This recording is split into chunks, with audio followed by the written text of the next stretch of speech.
안녕하세요. 서울 아산병원 비뇨의학과에서 전립선암 환자들을 진료하고 있는 서준교입니다.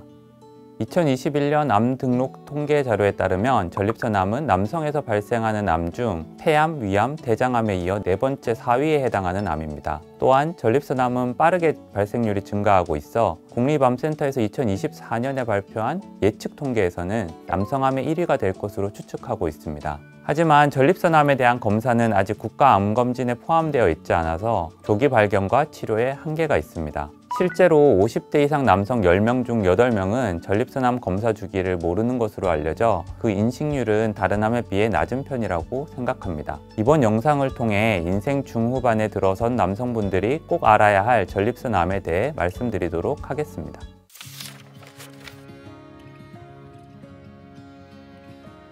전립선은 방광 아래에 위치하고 요도의 시작 부위를 둘러싸고 있는 호두 크기의 기관입니다. 전립선암은 남성의 생식기관인 이 전립선에서 발생하는 악성 종양입니다. 전립선의 해부학적 위치 때문에 전립선에 암이나 비대증이 생기면 요도를 압박하는 배뇨 관련된 증상들이 나타날 수 있습니다. 소변 줄기가 약해지거나 끊기는 현상, 아니면 배뇨 시작이 어려워지는 지연뇨, 잔뇨감, 빈뇨, 야간뇨 등이 있습니다. 또 전립선암이 진행해서 주변 신경이나 조직을 침범하면 혈뇨나 사정식 통증 같은 증상이 발생할 수 있습니다. 하지만 전립선암의 증상은 초기암인 경우에는 발생하지 않는 경우가 많으며 해당 증상이 전립선암의 유무와 직접적인 관련이 있는 게 아니기 때문에 증상을 가지고 전립선암을 판단하는 건 적절하지 않습니다. 전립선암에 대한 조기 진단을 위해서는 PSA 기반의 선별 검사와 전문가와의 면담이 꼭 필요합니다.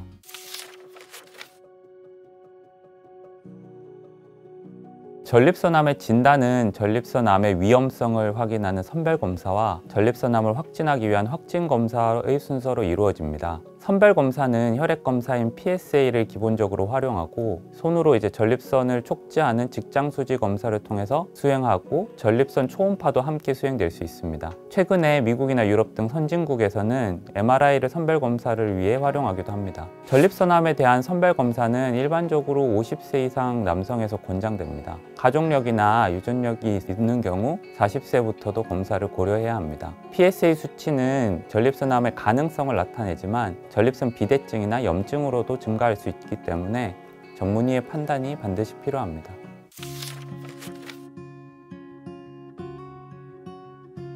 전립선암의 치료는 암의 진행 단계와 환자의 나이, 그리고 전반적인 건강 상태를 고려해서 결정합니다. 주요 치료 방법으로는 수술적인 절제, 방사선 치료, 호르몬 치료 등이 있습니다. 일부 초기암에서는 국소 치료나 적극적 감시라는 방법을 통해 추적 관찰도 가능합니다. 전립선암 확진 후 영상검사를 통해서 임상 병기를 확정하고 전이가 있냐 없냐에 따라서 크게 치료 방침과 목표가 달라지게 됩니다. 암을 완전히 제거하는 걸 목표로 하는 근치적 치료는 전이가 없는 경우에만 가능합니다. 수술은 전립선을 제거하는 근치적 전립선 적출술이 대표적이고 최근에는 로봇을 많이 활용하게 됩니다. 방사선 치료는 수술 후 개발 가능성이 높은 3기 이상의 진행성 암이나 임파선 전이가 있을 경우 첫 번째 치료법으로 고려하게 되고 수술이 어려운 국소암에서도 방사선 치료를 활용합니다. 중입자 치료나 양성자 치료도 큰 틀에서는 방사선 치료의 일종이라고 생각하시면 됩니다. 호르몬 치료는 남성 호르몬을 억제해서 암의 성장을 막는 방법입니다. 주로 전이성 암 치료의 근간이 됩니다. 전립선암은 환자의 병기나 상황에 따라서 치료 방법이 다양하기 때문에 비뇨의학과, 방사선 종양학과, 종양내과 등 다양한 진료과 간의 의견 교환이 중요합니다. 서울 아산병원에서는 다학제 진료를 통해 환자분에게 최선의 치료법을 제공해 드리고 있습니다.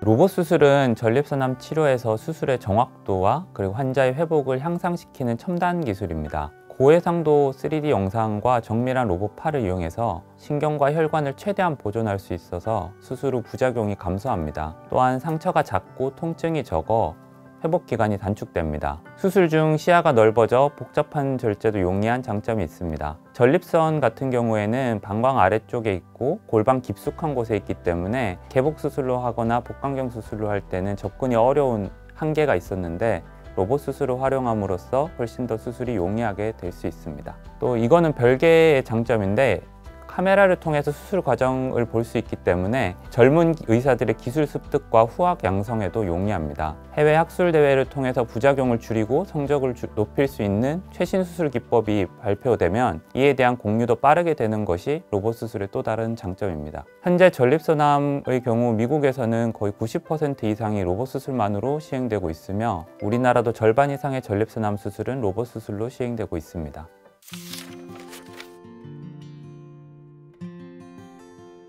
전립선암을 수술하지 않고 지켜보는 방법도 있습니다. 저위험 전립선암 환자에게는 적극적 감시라는 방법을 활용하고 있습니다. 이는 정기적인 PSA 검사와 조직 검사, MRI 촬영 등을 통해 암의 진행 여부를 관찰하는 방식입니다. 치료를 하지 않겠다라는 게 아니고 치료를 최대한 지연시켜서 불필요한 치료로 인한 부작용을 피하기 위한 방법으로 선택됩니다. 적극적 감시는 환자의 삶의 질을 유지하는 데 큰 도움이 됩니다. 다만 진행의 위험성이 적은 적극적 감시가 가능한 환자에서만 제한적으로 시행되어야 하기 때문에 담당 의사와 충분한 대화 후 선택하시는 게 좋습니다.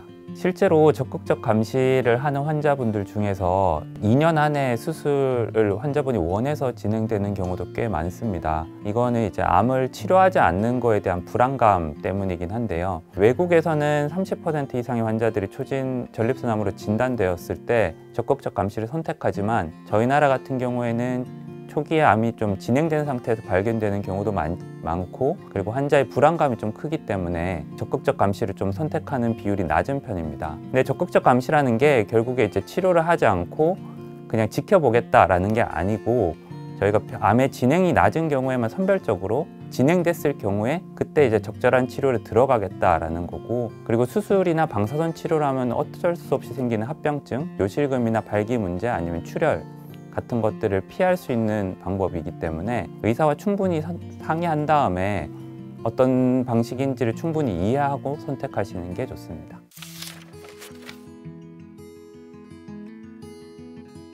한국인의 경우 첫 진단된 전립선암의 30%가 3기 이상으로 알려져 있습니다. 일단 여기에 가장 큰 원인 중 하나는 한국인을 비롯한 아시아인들에선 전립선암이 비교적 늦게 진단되는 경향이 있어서 진행된 상태에서 발견되는 것으로 봅니다. 이는 전립선암에 대한 인식 부족과 PSA에 노출된 환자의 비율이 낮기 때문입니다. 또한 인종적, 유전적인 특성이 서구인과 달라서 암의 생물학적 특성이 다를 거라는 가능성도 있습니다.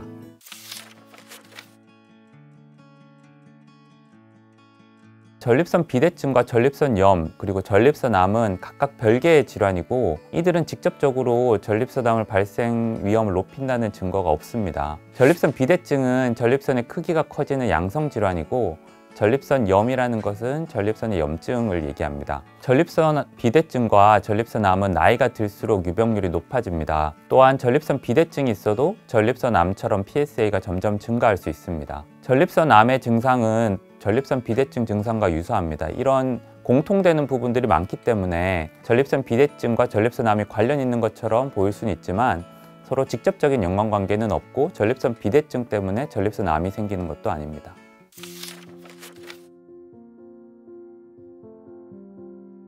남성 호르몬인 테스토스테론은 전립선 세포의 성장에 영향을 주지만 남성 호르몬 수치가 높다라고 해서 전립선암의 발생 위험을 높인다는 직접적인 증거는 없습니다. 탈모 치료제로 사용되는 테스토스테론 호르몬을 억제하는 약은 탈모를 개선하는데 일부 연구에서는 이런 약물이 전립선암의 위험성을 약간 감소시킨다라는 얘기도 있고 오히려 고위험 전립선암을 높인다는 보고도 있습니다. 그래서 이런 단편적인 보고나 논문 형식의 발표들은 특정 연구 집단의 보고 하나로 받아들여야 하고 결론적으로 남성 호르몬이 높은 것이 전립선암의 발병 위험을 높이는지 그리고 남성 호르몬을 인위적으로 낮추는 것이 전립선암의 발병 위험에 영향을 주는지에 대한 과학적인 근거는 하나도 없습니다.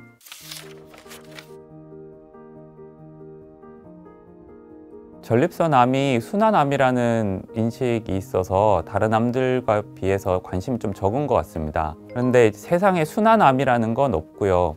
다른 장기로 전이된 경우에는 전립선암의 경우에도 치료가 어려워지기 때문에 50대 이상의 남성이라면 증상이 없더라도 PSA를 포함한 검사를 하고 비뇨기과에서 정기적인 검사를 받는 걸 추천드립니다. 그리고 전립선암이 진단되더라도 병기나 환자분 상태에 따라서 여러 가지 치료 옵션이 있고 최선의 치료를 선택하는 것이 가장 중요하기 때문에 비뇨의학과랑 영상의학과, 방사선 종양학과, 혈액내과 이렇게 협업을 하는 병원에서 충분한 상담 후에 치료 방식을 결정하는 것이 환자분에게 가장 도움이 될 것으로 생각합니다.